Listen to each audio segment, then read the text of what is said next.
प्रभुंर गौरव आमर धन्यवाद हो मंचासीन आमर दिगंत महाशयगण मंडलीर मुख्य कर्मकर्तागण विभिन्न समितिर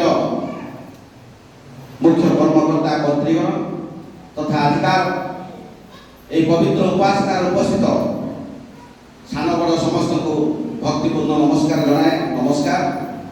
प्रभु महत् नाम धन्यवाद हो। प्रभु आम को ए समय पर्यंत आपणार अपार प्रेम आपणार महाकरुणा आपणार महादया आम को ए समय पर्यंत कढ़े आनी जीवित मान देश में बास करने एक सुंदर समय सुंदर सुजोग देती से प्रभु को विशेष कर धन्यवाद दिए। प्रिय बंधुगण आसतु आम वाक्य शुणा पूर्व पदे बहुत प्रार्थना करी दयाकोरी मो सहित प्रार्थना मनोयोगी हूँ। धन्यवाद हूँ प्रेमिक पिता तुम से पवित्र महत् नाम धन्यवाद हो। प्रभु तुम्हें दया अनुग्रह कर जीवन में बचाई तुम दया तुम करुणा तुम अनुग्रह को आम सम्मुखें रख प्रभु। हाँ आज अनेक दुर्घटन आज अनेक विभिन्न प्रकार रोग विभिन्न प्रकार समस्या विभिन्न प्रकार दुर्विपाक पड़े प्रभु अकाल मृत्युवरण कर तुम दया मान निमंते प्रचुर प्रभु तुम अनुग्रह मान निमंते महान प्रभु आ से महान परमेश्वर पाद तले आम शरण नहीं समय पर्यंत बंची आसी तुमको धन्यवाद करुआ। आज मो अयोग्य लोक अबाध्य लोक तुम लोक मान सम्मुखें प्रभु उपस्थित अच्छी मत तुम संपूर्ण अधिकार कर मोर मस्तक तले पाद पर्यंत तुम से अनुग्रह हस्त स्पर्श कर मोर मुखपात्र हो आज समस्त कार्य तुम्हें कर प्रभु। आम जिते तुम पाद तले बसी अच्छु प्रभु तुम से पवित्र वाक्य शुणु हृदय प्रभु व्यवहार करने मनोयोगी हबू तुम नाम पाए बंचू तुम नाम पाए आग को बढ़ू ये प्रकार कृपा अनुग्रह तुम्हें आम समस्त प्रदान कर बाबा।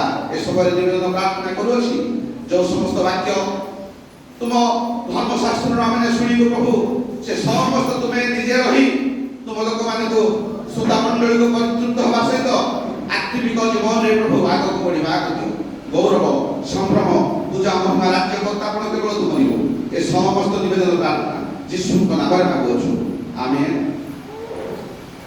धन्यवाद। मु आउ थे आपण टिके ठिया कहि आपण माने आमकर प्रार्थना मीटिंग उद्दीपना संगीत बहिर 266 पृष्ठा सब बेले आमे गाई आसुवा गीत प्रभु तुमे रुह साथे साथे ए जीवन सारा दया करी समस्त टिके ठिया हुंतु ये गीत आमे गाइबा।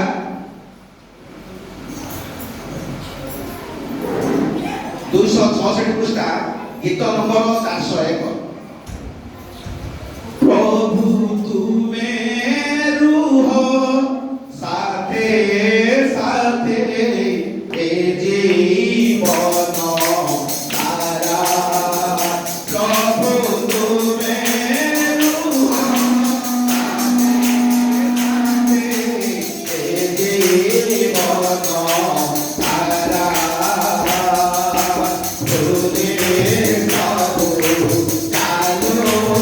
Devo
আজি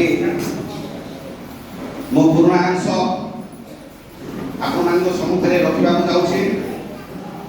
ତାହା ହେଉଛି ମାର୍କ ପୁସ୍ତକ ତାର 10 ପର୍ବ 17ରୁ 21 ପଦ ପର୍ଯ୍ୟନ୍ତ ଯେକୌଣସି ଭାଇ କିମ୍ବା ଭଉଣୀ ପାଠ କରି ଶୁଣିବେ ସେ ଉପରେ କିଛି ଆମେ ଆଲୋଚନା କରିବା। ସେ ପୁନର୍ବାର ଯାତ୍ରା ଆରମ୍ଭ କରିବା ସମୟରେ ଜଣେ ଦୌଡ଼ି ଆସି ତାହାଙ୍କ ଛାମୁରେ ଜାନୁ ବାଟି ତାହାଙ୍କୁ ପଚାରିଲେ, ହେ ସଦ୍ଗୁରୁ, ଅନନ୍ତ ଜୀବନର ଅଧିକାରୀ ହେବା ନିମନ୍ତେ ମୁଁ କଣ କରିବି? ସେଥିରେ ଯୀଶୁ ତାହାଙ୍କୁ କହିଲେ, ମତେ ସତ୍ ବୋଲି କାହିଁକି କହୁଅଛ? ଜଣକ ବିନା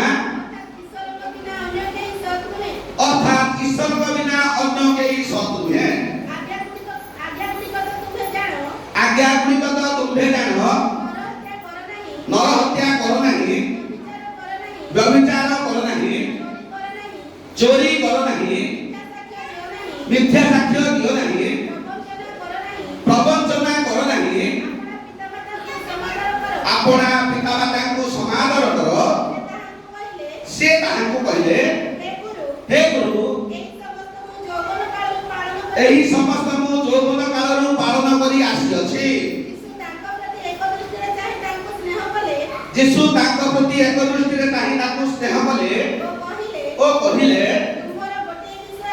ତୁମ୍ଭର ଗୋଟିଏ ବିଷୟ ଉଣା ଅଛି, ତୁମ୍ଭେ ଯାଇ ଆପଣର ସର୍ବସ୍ୱ ବିକ୍ରୟ କରି ଦରିଦ୍ର ମାନଙ୍କୁ ଦାନ କର, ଆଉ ତୁମ୍ଭେ ସ୍ୱର୍ଗରେ ଧନ ପାଇବ। ପୁଣି ଆସି ମୋର ଅନୁଗମନ କର। ପ୍ରଭୁ ଏ ପଠିତ ବାକ୍ୟ ପ୍ରତି ଆମ ସମସ୍ତଙ୍କୁ ବୁଝିବାରେ ସାହାଯ୍ୟ କରନ୍ତୁ। ପ୍ରିୟ ଭାଇ ଏବଂ ଭଉଣୀ ମାନେ, ଏ ସ୍ଥାନରେ ଆମେ ସବୁବେଳେ ପଢୁଥିବା ପରିଚିତ ଅଂଶ ଜଣେ ଧନୀ ବ୍ୟକ୍ତିଙ୍କ ବିଷୟରେ ଏଥିରେ ଉଲ୍ଲେଖ କରାଯାଇଅଛି। ଧନୀ ବ୍ୟକ୍ତି ଆମମାନଙ୍କର ଯୀଶୁଙ୍କୁ କହିଲେ, କଣ ବୋଲି କହିଲେ? ମୁଁ ସବୁ ଆଜ୍ଞା ପାଳନ କରି ଆସୁଅଛି। ସେ ଜଣେ ଶାସ୍ତ୍ରଜ୍ଞ ହିସାବରେ ପରମେଶ୍ୱରଙ୍କର ଦତ୍ତ ଆଜ୍ଞା ଗୁଡ଼ିକ ସେ ପାଳନ କରୁଥିଲେ। କିନ୍ତୁ ପ୍ରିୟ ଭାଇ ଏବଂ ଭଉଣୀ ମାନେ, ସେ କଣ ଚାହୁଁଥିଲେ? ସେ ଅନନ୍ତ ଜୀବନର ଅଧିକାରୀ ହେବା ନିମନ୍ତେ ଚାହୁଁଥିଲେ। ତେଣୁ ଯଦି ଜଣେ ବ୍ୟକ୍ତି ଅନନ୍ତ ଜୀବନର ଅଧିକାରୀ ହେବା ପାଇଁ, ପ୍ରଭୁଙ୍କୁ ଲାଭ କରିବା ପାଇଁ ହେଲେ ଆଜ୍ଞା ପାଳନ କଲେ ସେ କଣ କରିପାରିବ ନାହିଁ? ପାଇପାରିବ ନାହିଁ। କାରଣ ଆଜ୍ଞା ପାଳନ କରିବା ଦ୍ୱାରା ମଣିଷ କେବେ ଅନନ୍ତ ଜୀବନ କିମ୍ବା ପରିତ୍ରାଣ କେବେ ହେଲେ ପାଇପାରେ। ପ୍ରିୟ ଭାଇ ଏବଂ ଭଉଣୀ ମାନେ, ଯଦି ଜଣେ ଆଜ୍ଞା ପାଳନ କରିବ, ଧର୍ମଶାସ୍ତ୍ରରେ ପଟୁ ହେଇଥିବ, ଧର୍ମଶାସ୍ତ୍ରରେ ନିପୁଣ ହେଇଥିବ, ଆଜ୍ଞା ପାଳନ କଲେ ମଧ୍ୟ ସେ କେବେ ହେଲେ କଣ କରିପାରିବନି? ପରିତ୍ରାଣ ପାଇପାରିବ ନାହିଁ, ଅନନ୍ତ ଜୀବନ ପାଇପାରିବ ନାହିଁ। ଯେତେବେଳେ ଏ କଥା ମୁଁ ସବୁ କର୍ମ କରି ଆସିବି ବୋଲି ଯେତେବେଳେ କହିଲେ ଯୀଶୁଙ୍କ ସମ୍ମୁଖରେ, ଯୀଶୁ ଛାଡ଼ିବା ଲୋକ ନୁହନ୍ତି। ସେ ଧନୀ ହଉ, ସେ ସମ୍ଭ୍ରାନ୍ତ ହଉ, ସେ ଯେକୌଣସି ପଦର ଅଧିକାରୀ ହୁଅନ୍ତୁ, କିନ୍ତୁ ଯୀଶୁଙ୍କୁ କଣ ଦରକାର? ଗୋଟେ ରାସ୍ତା ଦରକାର, ପରିତ୍ରାଣ ମାର୍ଗ ଦରକାର। ସେଥିପାଇଁ ଯୀଶୁ ତାଙ୍କୁ ଗୋଟେ ପ୍ରଶ୍ନ କଲେ, ଆଉ ତାଙ୍କୁ କହିଲେ କଣ ବୋଲି କହିଲେ? ତାଙ୍କୁ ଚେତନା ଦେଲେ, ସେ ଧନୀ ବ୍ୟକ୍ତିଙ୍କୁ ଚେତନା ଦେଲେ। କଣ ବୋଲି ଚେତନା ଦେଲେ? ସେ ଯୋଉ ଯୋଉ ପାପ ବିଷୟରେ ସେ ଜାଣିଥିଲେ, ଆଉ ସେ ପାପକୁ ସେ କଣ କଲେ? ଚେତନା ଦେଲେ। ଆଉ କହିଲେ, ଯୀଶୁ କଣ କଲେ? ତୁମେ ନର ହତ୍ୟା କର ନାହିଁ, ତୁମେ ବ୍ୟଭିଚାର କର ନାହିଁ, ତୁମେ ଚୋରି କର ନାହିଁ, ମିଥ୍ୟା ସାକ୍ଷ୍ୟ ଦିଅ ନାହିଁ, ପ୍ରବଞ୍ଚନା କର ନାହିଁ, ଆଉ ଆପଣା ପିତାମାତାଙ୍କୁ କଣ କର? ସମାଦର କର ବୋଲି ପ୍ରଭୁ ତାଙ୍କୁ ସେ ସମୟରେ ଚେତନା ଦେଲେ, ବୁଦ୍ଧି ଦେଲେ, ଜ୍ଞାନ ଦେଲେ। କାରଣ ସେ ବିଭିନ୍ନ ପ୍ରକାର ଶାସ୍ତ୍ରକୁ ପଢି ସେ କଣ କଲେ? ମୁଁ ଅନନ୍ତ ଜୀବନ ପାଇବି ବୋଲି ତାଙ୍କ ମନରେ ଗୋଟେ ଶୂନ୍ୟ ବୋଲି ବାହାବ ଗୋଟେ ଛୋଟ ଇଚ୍ଛା ଥିଲା ତାର। ସେ ସମୟରେ ଯେମିତି ଆମମାନଙ୍କର ସିମନ ଯେ ଚର୍ମକାର କଣ ବୋଲି କହିଲେ? ସେ ମତେ ମଧ୍ୟ ଏଇଟା ଯେ ପବିତ୍ର ଆତ୍ମାକୁ ମତେ ମଧ୍ୟ ଦିଅ, ମୁଁ କିଛି ଅର୍ଥ ଦେବି ବୋଲି କହିଲେ। କିନ୍ତୁ ଅର୍ଥ ଦ୍ୱାରା ଈଶ୍ୱରଙ୍କର ଅନନ୍ତ ଜୀବନ ବା ପରିତ୍ରାଣ କେବେ ହେଲେ ଆମେ କେବେ ହେଲେ କଣ କରିପାରିବାନି? କିଣି ପାରିବା ନାହିଁ। ପ୍ରିୟ ଭାଇ ଏବଂ ଭଉଣୀ ମାନେ, ଈଶ୍ୱରଙ୍କର ଆଜ୍ଞା ପାଳନ କଲେ ମଧ୍ୟ ପାଇପାରିବା ନାହିଁ। ଯୀଶୁଙ୍କ ଠାରେ ବିଶ୍ୱାସ କରିବାକୁ ପଡିବ। ଯୀଶୁଙ୍କ ଠାରେ ଆମେ କଣ କରିବାକୁ ପଡିବ? ବିଶ୍ୱାସ କରିବାକୁ ପଡିବ। ଆଉ ବ୍ୟକ୍ତି ଜଣକ ସେ ଭାବୁଥିଲା ଯେ ସେ କାର୍ଯ୍ୟ କରି ସ୍ୱର୍ଗ ରାଜ୍ୟର ପ୍ରଜା ହେଇଯିବ ବୋଲି।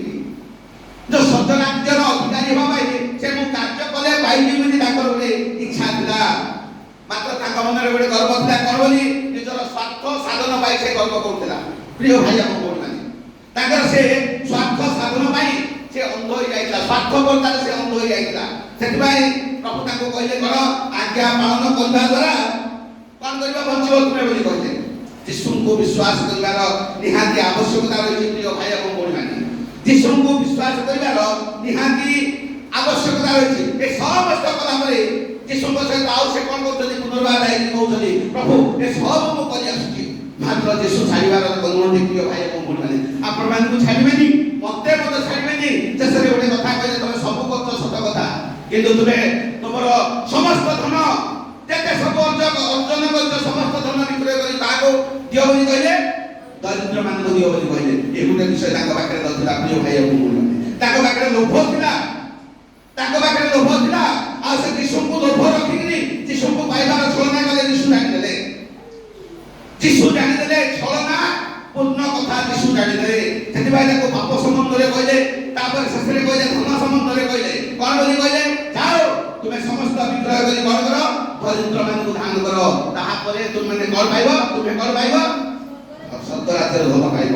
ପ୍ରିୟ ଭାଇ ଏବଂ ଭଉଣୀମାନେ, ସେ ପଇସା ଘରର ଲୋକଙ୍କୁ ସେ ଘୃଣା କରୁଥିଲା, କେବେ ସାହାଯ୍ୟ କରିବା କଥା ଆମେ ଏ ବାକ୍ୟରେ ଦେଖି ପାରୁନାହୁଁ। ସେଥିପାଇଁ ଯୀଶୁ କହିଲେ ଜଣେ ଦରିଦ୍ର ଲୋକଙ୍କୁ ସାହାଯ୍ୟ କରିବା ଆମମାନଙ୍କର କର୍ତ୍ତବ୍ୟ। ପ୍ରିୟ ଭାଇ ଏବଂ ଭଉଣୀମାନେ, ଜଣେ ଅନାହାରରେ ଥିବା ଲୋକମାନଙ୍କୁ ସାହାଯ୍ୟ କରିବା ଆମମାନଙ୍କର କର୍ତ୍ତବ୍ୟ। ପ୍ରିୟ ଭାଇ ଏବଂ ଭଉଣୀମାନେ, ଧନୀ ହେଲେ କଣ ହେଲା ପ୍ରିୟ ଭାଇ ଏବଂ ଭଉଣୀମାନେ, ଧନୀ ହେଲେ କିଛି ଲାଭ ନାହିଁ। ନିଜେ ଖାଇଲେ ଆପେ ବଞ୍ଚିଲେ ବାପାର ନାଁ। ପ୍ରିୟ ଭାଇ ଏବଂ ଭଉଣୀମାନେ, ନିଜେ ଯଦି ବଞ୍ଚିବ ନିଜ ବାପାର ନାଁ ରହିବ, ସେ ଅମୁକ ଧନୀ ଏ ପ୍ରକାର ଭାବରେ ଅଛି ବୋଲି। ମାତ୍ର ତାଠାରୁ ଯଦି କିଛି ଅନ୍ୟ ପାଇଁ ଯଦି କିଛି ଦାନ କରୁଛି, ତାହେଲେ ଈଶ୍ୱରଙ୍କର ଗୌରବ ହବ, ତାହେଲେ ଈଶ୍ୱରଙ୍କର ଗୌରବ ହବ। ତେଣୁ ସେ କଣ ହେଇଥିଲେ, ଈଶ୍ୱରଙ୍କର ପବିତ୍ର ଆବଶ୍ୟକତା ଠାରୁ ନା କରୁଥିଲେ। ପ୍ରିୟ ଭାଇ ଏବଂ ଭଉଣୀମାନେ, ଆଉ ଯୀଶୁଙ୍କ ଠାରୁ ଯୋଉ ପରିତ୍ରାଣ ମାର୍ଗ ଅଛି ତାଙ୍କୁ ସେ ବିଶ୍ୱାସ କରୁନଥିଲେ। ତାଙ୍କ ପାଖରେ ଯୋଉ ପବିତ୍ର ଆତ୍ମାଙ୍କର ଶକ୍ତି ଅଛି ଯୀଶୁଙ୍କ ପାଖରେ, ତାହା ସେ କଣ କରୁଥିଲେ, ବିଶ୍ୱାସ କରୁନଥିଲେ। ଯଦି ଜଣେ ଯୀଶୁଙ୍କୁ ବିଶ୍ୱାସ କଲେ, ପାପ କ୍ଷମାର ଅନୁଭୂତି ପାଇଲେ, ସେ ନିଶ୍ଚିତ ପରିତ୍ରାଣ ପାଇବେ, ଏହି ବିଶ୍ୱାସ ତାଙ୍କ ପାଖରେ ନଥିଲା, ଏହି ଚିନ୍ତା ତାଙ୍କ ପାଖରେ ନଥିଲା। ପ୍ରିୟ ଭାଇ ଏବଂ ଭଉଣୀମାନେ, ତେଣୁ ସେ ପବିତ୍ର ଆତ୍ମାଙ୍କ ଠାରୁ ନା ପଡ଼ିଥିଲେ। ସେଥିପାଇଁ ଶେଷରେ ଯୀଶୁ ଗୋଟେ କହିଲେ, ତୁମ୍ଭର ଗୋଟିଏ ବିଷୟ କଣ ଅଛି, ଉଣା ଅଛି। ପ୍ରିୟ ଭାଇ ଏବଂ ଭଉଣୀମାନେ, ଯଦି ଗୋଟିଏ ବିଷୟ ଯଦି ଆମମାନଙ୍କର ଉଣା ଅଛି, ଆମେ ସ୍ୱର୍ଗ ରାଜ୍ୟର ପ୍ରଜା ହେଇପାରିବେ ନାହିଁ କେବେ ହେଲେ। ଆମମାନଙ୍କର ଧନ ଥାଉ, ଆମମାନଙ୍କର ସମ୍ପତ୍ତି ଥାଉ, ଆମମାନଙ୍କର ସମସ୍ତ ପ୍ରକାର ପ୍ରାଚୁର୍ଯ୍ୟ ଥାଉ, କିଛି ଲାଭ ନାହିଁ। ପ୍ରିୟ ଭାଇ ଏବଂ ଭଉଣୀମାନେ, ସେ ଧନୀ ଲୋକଙ୍କୁ ଯୀଶୁ କହିଲେ କଣ ବୋଲି କହିଲେ, ତୁମର ଗୋଟିଏ ବିଷୟ ଉଣା ଅଛି, ଗୋଟିଏ ବିଷୟ ଉଣା ଅଛି। ପ୍ରିୟ ଭାଇ ଏବଂ ଭଉଣୀମାନେ, ଆପଣଙ୍କର ଗୋଟିଏ ବିଷୟ ଉଣା ଅଛି, ମୋର ମଧ୍ୟ ଗୋଟିଏ ବିଷୟ ଉଣା ଅଛି। ବାକ୍ୟ ପ୍ରକାଶ କରେ ଦୁଷ୍ଟର ଆୟୁଷ କଣ କରାଯିବ, ଉଣା କରାଯିବ ବୋଲି ବାକ୍ୟ ପ୍ରକାଶ କରେ, ଉଣା ହବ ବୋଲି ଲେଖା ଅଛି ବାକ୍ୟରେ। ତାପରେ ଯଦି ଗୀତ ସଂହିତା ପୁସ୍ତକ ତାର 90ର 7 ପଦ ଦେଖିବା, ଆଉ ସେଥିରେ ଗୋଟେ ସୁନ୍ଦର କଥା ଲେଖା ଅଛି, ଝିଅ ପଢିଯାଅ। କାରଣ ତୁମ୍ଭ କ୍ରୋଧରେ ଆମେମାନେ କ୍ଷୟ ପାଉ, ତୁମ୍ଭ କୋପରେ ଆମେ ବ୍ୟସ୍ତ ହଉ। ପ୍ରିୟ ଭାଇ ଏବଂ ଭଉଣୀମାନେ, ପରମେଶ୍ୱର ଯଦି ଆମକୁ ତାଙ୍କର ଦୃଷ୍ଟି ଟିକେ ଉଣା କରିଦେଲେ ଆମେ କ୍ଷୟ ପାଇଯାଉଛେ। ପ୍ରିୟ ଭାଇ ଏବଂ ଭଉଣୀମାନେ, ଆମେ କ୍ଷୟ ପାଇଯାଉଛେ। ଆଉ ପ୍ରଭୁ ଯଦି ଆମକୁ କ୍ରୋଧ କଲେ, ଆମଙ୍କର ଯଦି କୋପ କରିବେ, ତାହେଲେ ଆମେ କଣ ବ୍ୟସ୍ତ ହେଇଯାଉଛୁ, ଆମଙ୍କର ଜୀବନ ଅସାରପୂର୍ଣ୍ଣ ଜୀବନକୁ ଆମେ କଣ କରୁଛୁ, ଧନ ଲାଳସାରେ ମାତୁଛୁ। ପ୍ରିୟ ଭାଇ ଏବଂ ଭଉଣୀମାନେ, ଅସାରପୂର୍ଣ୍ଣ ଜଗତରେ ଏଇଟା ମୋର, ସେଇଟା ମୋର, ସେଇଟା ମୋର ବୋଲି କହୁଛୁ। ପ୍ରିୟ ଭାଇ ଏବଂ ଭଉଣୀମାନେ, ଧନୀ ସେଇ ପ୍ରକାର କହୁଥିଲା, ମାତ୍ର ତାଙ୍କ ପାଖରେ ଯୀଶୁଙ୍କୁ ବିଶ୍ୱାସ କରିବାର କ୍ଷମତା ନଥିଲା। ପ୍ରିୟ ଭାଇ ଏବଂ ଭଉଣୀମାନେ, ଯୀଶୁଙ୍କ ନିକଟକୁ ଯାଇ ପରିତ୍ରାଣର ମାର୍ଗ ଜାଣିବାର ତାଙ୍କର ଅଭିଳାଷ ନଥିଲା, ଇଚ୍ଛା ନଥିଲା। ସେ ଧନ ମାୟାରେ କଣ କରୁଥିଲା, ନିଜକୁ ଗର୍ବ କରୁଥିଲା। ପ୍ରିୟ ଭାଇ ଏବଂ ଭଉଣୀମାନେ, ସେ ଧନର ଲାଳସାରେ ଗର୍ବ କରୁଥିଲା। ତେଣୁ ପ୍ରଭୁ କହିଲେ, ତୁମର ଆୟୁ କଣ ହେଇଯିବ, ଉଣା କରାଯିବ ବୋଲି। ଯଦି ଗୀତ ସଂହିତା ପୁସ୍ତକ 90 ପର୍ବର 10 ପଦରେ ଯଦି ଦେଖିବା, ଆଉ ସେଥିରେ ଗୋଟେ କଣ କରିଦେଲେ, ଗୋଟେ ସୀମା ରଖିଦେଲେ। ପ୍ରିୟ ଭାଇ ଏବଂ ଭଉଣୀମାନେ, ସୃଷ୍ଟିର ଆରମ୍ଭ ଯେତେବେଳେ ଆମେ ଆଦି ପୁସ୍ତକରୁ ପଢୁଛେ, ସେ ସମୟରେ ହଜାର ହଜାର ବର୍ଷ ଲୋକ ବଞ୍ଚୁଥିଲେ, 900 ବର୍ଷ ବଞ୍ଚୁଥିଲେ, 800 ବର୍ଷ ବଞ୍ଚୁଥିଲେ। ମାତ୍ର ଆମମାନଙ୍କର କାର୍ଯ୍ୟକଳାପ ପ୍ରଭୁଙ୍କ ଦୃଷ୍ଟିରେ ଯେତେବେଳେ ସନ୍ତୋଷଜନକ ଦେଖାଗଲା ନାହିଁ, ଆଉ ସେ ସମୟରେ 70 ବର୍ଷ ଆଉ ବଳ ସକାଶୁ କଣ କଲେ, 80 ବର୍ଷ, ଆଉ ସେଥିରେ ମଧ୍ୟ ଗୋଟେ ଖେଞ୍ଚି ଦେଲେ। तथापि कहिल परिश्रम आ कर दुख मात्र प्रिय भाई एवं भौणी माने प्रभु देखो केतेबेले मनुष्य को को परिस्थिति बनाउछि यदि आमे गर्व करबा आमे धन ऊपर निर्भर करबा आमे यदि निज पदवी ऊपर निर्भर करबा आमे यदि विभिन्न निजर परिस्थिति ऊपर यदि निर्भर करबा ताले प्रभु केबेले आमे सुनिबे नै प्रिय भाई एवं भौणी माने 70 वर्ष बल सकाश 80 वर्ष मात्र दुख अछि आपाए आम पाए दुख अछि तेनो समस्त निकटरे गोटे विषय गुण अछि प्रिय भाई एवं भौणी माने मोठारे गोटे विषय गुण अछि आपण ठारे गोटे विषय गुण अछि ए गोटे विषय को यीशु कोन करथि सफा करबा को चिंता करथि गोटे विषय को प्रभु कोन करबा को निर्माण करबा को चिंता करथि प्रिय भाई एवं भौणी माने उपदेशक पुस्तक तार 3:14 पद लेखा अछि गोटे कथा दया करे पढ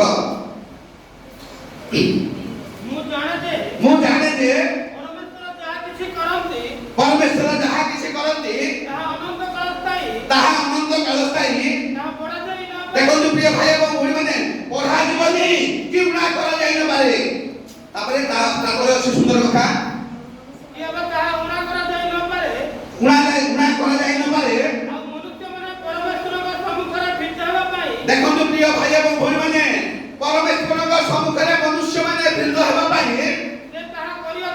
से ताहा करियछथि प्रिय भाई एवं भौणी माने जने हमर मालिक अछि मालिक को सम्मुखरे आमे कि प्रकार व्यवहार होबा कथा आमे जानिबा को पड़िबो प्रिय भाई एवं भौणी माने कारण से आमे को कोन करे आज्ञा मात्र के निर्माण करे आज्ञा मात्र के सृष्टि करे आज्ञा मात्र के ध्वंस करिवार ताकर क्षमता रहिछि आमे घर आयु को संपूर्ण नष्ट करिवार ताको क्षमता रहिछि तेनु ताको आमे जग रखि कोन कर पारिछि जानिबा अछि प्रिय भाई एवं भौणी माने सेदिन एते सब कर्म कला पर मत प्राचुर्य ऊपर थिले मध्य यीशु ताकर गुण को देखिले ताकर समस्त अंतकरणर भाव को देखिले आ ताको कहिले तम पाखरे गरीब मान को दान करिवार क्षमता नाही बा अधिकार नाही बा तमर इच्छा नाही तेनु जाओ तुमे कोन करो दरिद्र मान को दान करो तो सब बिक्री करी प्रभु काकले केबे छाड़ी नाही प्रिय भाई एवं भौणी माने हमर समस्तकर गोटिए विषय गुण अछि प्रिय भाई एवं भौणी माने जदि दानिएल पुस्तक तार 5 पर्व 24 रु 27 पद देखिबा आ सेतरे सुंदर कथा लेखा अछि बेधक समय को जेतबे दानिएल स्वप्नर अर्थ प्रकाश करछनी से समय गोटे कथा सेतरे लेखा अछि ए समय तांकनी करलु हां उत्तर अंत प्रेरित हैला हां आ एही लेखा लिखित हैला जहा लिखित हैला हां ताहे मिनी मिनी तके उपासे जहार अर्थ ही बिना परमेश्वर आपनक राज्यर गणना करियछंती ओ ताहा सत्य करियछंती तके हां आपन निक्तिरे तोला जाय देखो प्रिय भाई एवं भौणी माने आपन निक्तिरे तोला जायछंती उना देखा जायछंती से महाराजा हो प्रभु केबे छाड़िबेनी स्वप्नर अर्थ दानिएलक द्वारा स्वप्नर अर्थ माध्यमता को कहिले तुमे निक्तिरे तोला गलो आ कोन हलो उना देखा गलो प्रिय भाई एवं भौणी माने जदि ऊपर जदि किछि देखिबा ताको बापा करथिबा कर्म ऊपर प्रभु ताको कोन करथि अभिशाप करथि तेनु तके उपासी कहले कोन तुमे निक्तिरे तोला गलो आज मत आपन को निक्तिरे तोला दिरो मते मो निक्ति तोला दिबो आमे निक्ति देखा दिबा प्रिय भाई एवं भौणी माने आमे उना देखा दिबा बड़ चिंतार विषय प्रिय भाई एवं भौणी माने बहुत बड़ चिंतार विषय काना आखि मते जदि आमान को निक्तिरे तोला दिबो एबे जदि मते निक्तिरे तोल दिबे प्रभु मु निश्चित उना देखा दिबे प्रिय भाई एवं भौणी माने आमे जीवन रे घंटा बाबू पानी बाबू प्रधान बाबू अमुक बाबू समुक बाबू बोले मंडली रे आमे कोन व्यवहार होछु जदि से सबरे प्रभु जेतबे मंडली रे आमे व्यवहार हमार विषय सब प्रभु जदि तोल दिबे आमेनकर पारिवारिक आमेनकर सामाजिक आमेनकर मांडलिक सब परिस्थिति जदि प्रभु दउ दिबे आकि बहुत दुखर कथा को कहबा जाउछि आमेनकर पाखरे समय ज्ञान नाही प्रधान महाशय गोटे गीत गाइले आ कोनोसी लोक आसपर आ गोटे गीत मते गाइले ए कोन दरकार आमे निजे हमर उपासना आमे निजे करछु आमे आसले का उपासना होछु आमे प्रभु को संपूर्ण मते क्षमा करनु सेना प्रभु को आमे गौरव देई पारु नाहु समय ज्ञान हम पाखरे नाही समय मूल्य आमे जानिनु जो समय रे आमे कोन करबार अछि प्रभुकर गौरव करबार अछि से समय रे आमे परमेश्वर को समय देई पारु नाहु तेनु एटा को हमर उना व्यक्तिगत जीवन रे आपने अन्य किछि करि थाइ पारु किंतु आमनकर समय ज्ञान नाही एटा मते उना तेनु प्रभु धनी व्यक्ति को कहले तुमरो गोटे विषय उना अछि मोर मते उडा अछि प्रिय भाई एवं भौणी तेणु आमने तोला जाऊचे आमने तोला जाऊचे प्रिय भाई और भौणी माने जदि समान बैलेंस जदि ईश्वर को कार्य सहित हमर कार्य जदि समान अछि ताहले आमने ईश्वर को आशीर्वाद रुना पड़िबा नै ईश्वर को अनुग्रह रुना पड़िबा नै ईश्वर को करुणा रुना पड़िबा नै जहा फल रे आमने हमनकर ओजन टिके कमी जाउथबारु प्रभु हमन को विभिन्न प्रकार समस्या रे मते पुणे आपण माने दोछन प्रिय भाई एवं भौणी माने से राजा को छाड़िबेनी से प्रजा को छाड़िबेनी से कौन से लोक को छाड़िबेनी से मंडली को मते केबेले छाड़िबेनी प्रिय भाई एवं भौणी माने से मंडली को मते केबेले छाड़िबेनी से मंडली जते बड़ काम करथाउ जहा किछि करू किंतु प्रभु ताको केबे छाड़िबेनी जदि प्रकाश पुस्तक तार 2 पर्व 1 ରୁ 4 पद देखिबा आ से स्थान रे एफिस मंडल को कहिले तथापि तुम विरुद्ध रे आपोर करछि एही कथा अछि बोली कहले प्रिय भाई एवं भौणी माने दया कर 1 ରୁ 4 पद पढो हां नाही 1 ରୁ 4 पद पढो तापरे अछि जे आपण दक्षिण उत्तर सप्त नक्षत्र धारण करथि हां ओ सप्त सुमन प्रतिक मध्ये गमन हां से हा कहंती देखो प्रिय भाई एवं भौणी माने गुडे एफिस मंडल को कहउछथि प्रभु सदा प्रभु तुमर कर्म परिश्रम ओ धैर्य जानु किंतु तुम्हे दुष्ट मानकर क्रिया सही न पार जो माने अपना अपना को प्रेरित बोली कहंती किंतु प्रकृत रे प्रेरित नुहंती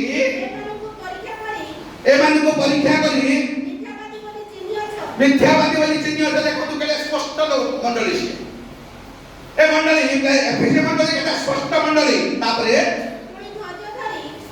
आउ धैर्य धरी कष्ट सही छ क्रांत होइना हो एहा मध्य आमे जानु तार सब क्रियार क्रिया कर्मर कथा प्रभु स्मरण करछथि प्रशंसा करछथि किंतु देखो प्रिय भाई एवं भौणी माने सब किछि करिछि से मंडली किंतु शेषरे गोटे कथा कहउछथि तथापि तुम विरुद्ध रे आम्भर करछि एही कथा अछि प्रिय प्रभुकर भक्त दास दासी माने प्रभु केबे छाड़िबे भलो काम कले मध्य आम ठाने गुटे विषय गुणा अछि प्रिय भाई एवं भौणी माने ताकले पढि तुम्हे आद्य प्रेम परित्याग करियछ एनु जेउ थारु तुमर पतन होई अछि ताहा स्मरण करी मन परिवर्तन कर आद्य कर्म सब कर जदि मन परिवर्तन न कर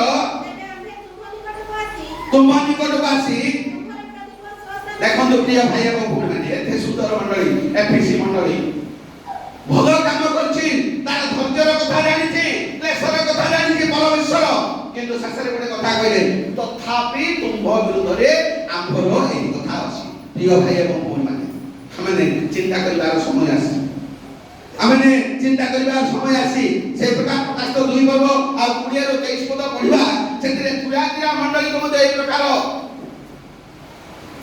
कहा जाउछि तथापि तुम विरुद्ध रे आम्भर एही कथा अछि हां हां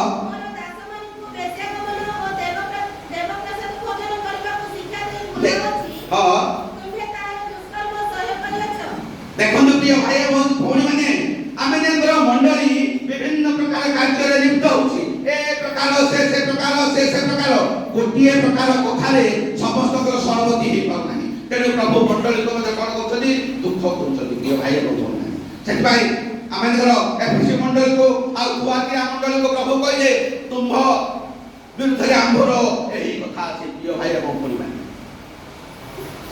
तबे भविष्य वक्ता हिला जेडे बड़ लोक हेले मते प्रभु केबेले तमन को कोन करिबे नहीं छाड़िबे आमन को केबेले छाड़िबे नाही हिजोग को परमेश्वर कहले तुमे मरिबो बंचिबो नाही तुम गृह विषय रे सजाड़ बोली कहले जदी किछि आपन जदी गुनाह अछि प्रभु कोन करती आत्मा माध्यम रे ताकर पवित्र आत्मा माध्यम रे कोन करछथि आमन को चेतना दउछथि प्रिय भाई एवं भौणी माने तेनु प्रभु कहले धनी व्यक्ति को तुमरा गोटे विषय गुनाह अछि तुमे ते सब विक्रय करी दरिद्र मान को कोन कर दान करो बोली कहले जगत रे धन बड़ कथा न प्रिय भाई एवं भौणी माने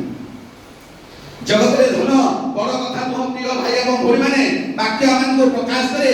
ଯଦି ଆମେ ଦେଖିବା ଲୁକ ପୁସ୍ତକ କାଳ 12:15 ପଦ କହେ, ପଢ। ପୁଣି ସେ ସେ ସେମାନଙ୍କୁ କହିଲେ, ସେମାନଙ୍କୁ କହିଲେ, ସାବଧାନ, ସାବଧାନ, ସମସ୍ତ ପ୍ରକାର ଲୋଭରୁ ଆପଣା ଆପଣାକୁ ଦୂରରେ ସମସ୍ତ ପ୍ରକାର ଲୋଭରୁ ରଖ। ଆପଣା ଆପଣାକୁ ଦୂରରେ ରଖ। କାରଣ ଜଣେ ଲୋକର ଜୀବନ ଦେଖନ୍ତୁ ପ୍ରିୟ ଭାଇ ଏବଂ ଭଉଣୀମାନେ, ଜଣେ ଲୋକର ଜୀବନ ତାହାର ସମ୍ପତ୍ତିର ତାହାର ସମ୍ପତ୍ତିର ପ୍ରାଚୁର୍ଯ୍ୟ ପ୍ରାଚୁର୍ଯ୍ୟ ଉପରେ ଉପରେ ନିର୍ଭର କରେ ନାହିଁ। ପ୍ରିୟ ଭାଇ ଏବଂ ଭଉଣୀମାନେ, ଆମେ ଧନ ବଢିଲେ ପ୍ରଭୁଙ୍କୁ ଗୌରବ ଦେବା। ଆମମାନଙ୍କର ଧନ ବଢିଲେ ପ୍ରଭୁଙ୍କୁ ଗୌରବ ଦେବା, ତାଙ୍କର ସମ୍ଭ୍ରମ କରିବା, କିନ୍ତୁ ସେ ପ୍ରାଚୁର୍ଯ୍ୟ ଉପରେ ଆମେ କେବେ ନିର୍ଭର କରିବା ନାହିଁ। ଲୁକ 12:33 ପଦରେ ଲେଖା ଅଛି, ତୁମମାନଙ୍କର ଯାହା ଅଛି ତାହା ବିକ୍ରୟ କରି କଣ କର, ଦରିଦ୍ରମାନଙ୍କୁ ଦାନ କର ବୋଲି ଲେଖା ଅଛି। ଧନ ଉପରେ ଆଉ ଯିବା ନାହିଁ ପ୍ରିୟ ଭାଇ ଏବଂ ଭଉଣୀ। ଆମେ ଧନ ଉପରେ ନିର୍ଭର କରିପାରିବା ନାହିଁ, କାରଣ ସେଇ ଧନର ପ୍ରାଚୁର୍ଯ୍ୟ କେବେ ବି ମନୁଷ୍ୟକୁ ବଡ଼ କରିପାରିବ ନାହିଁ, ଈଶ୍ୱରଙ୍କ ରାଜ୍ୟକୁ ନେଇପାରିବ ନାହିଁ। ପ୍ରିୟ ଭାଇ ଏବଂ ଭଉଣୀମାନେ, 2 Corinthians 4:18 ପଦରେ ସୁନ୍ଦର କଥା ଗୁଡେ ଲେଖା ଅଛି, ଦୟାକରି ପଢ।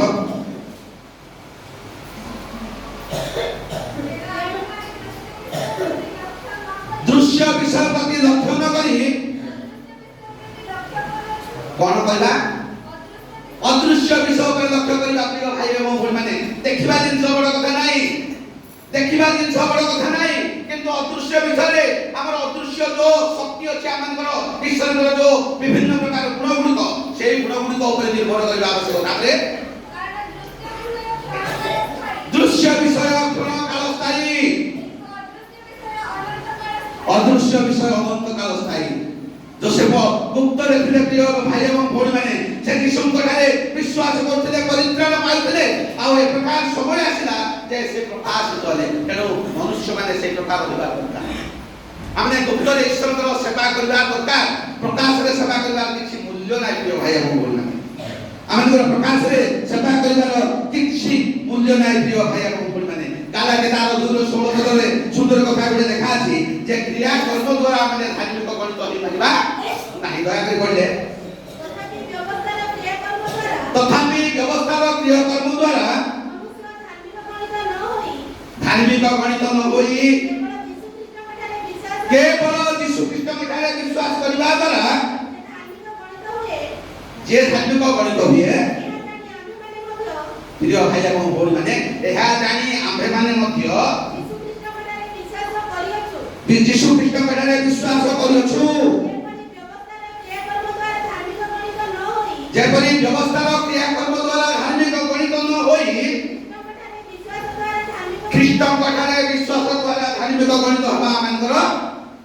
ପ୍ରିୟ ଭାଇ ଏବଂ ଭଉଣୀମାନେ, କ୍ରିୟାକର୍ମ କେବେ ହେଲେ ଆମକୁ ଈଶ୍ୱରଙ୍କ ରାଜ୍ୟକୁ ନେଇପାରିବ ନାହିଁ, ପରିତ୍ରାଣ ଦେଇପାରିବ ନାହିଁ, ଅନନ୍ତ ଜୀବନ ଦେଇପାରିବ ନାହିଁ। ପ୍ରିୟ ଭାଇ ଏବଂ ଭଉଣୀମାନେ, ଆମେ ଯୀଶୁଙ୍କ ଠାରେ ଲାଗି ରହିବା, ଆମେ ଯୀଶୁଙ୍କ ଠାରେ ନିଜକୁ ସମର୍ପଣ କରିବା, ଯୀଶୁଙ୍କୁ ଆପଣଙ୍କ ଦୁଃଖର କଥା ଭାଙ୍ଗି କହିଦେବା, ତାହେଲେ ପ୍ରଭୁ ନିଶ୍ଚିତ ଭାବରେ ଆମମାନଙ୍କର ପାପ କ୍ଷମା କରିବେ, ପରିତ୍ରାଣ ଆନନ୍ଦ ଦେବେ, ଅନନ୍ତ ଜୀବନର ଅଧିକାରୀ କରିବେ। ଆଉ ଯୋଉଥିପାଇଁ ଆମମାନଙ୍କର ଏତେ ସଜବାଜ, ଏତେ ପଟୁଆ, ଆଉ ସେଇଟା ପ୍ରଭୁ ଆମମାନଙ୍କୁ କଣ କରିବେ, ନିଶ୍ଚିତ ଭାବରେ ଦେବେ। ପ୍ରିୟ ଭାଇ ଏବଂ ଭଉଣୀମାନେ, ଗୋଟେ ଉଦାହରଣ ଦେବେ।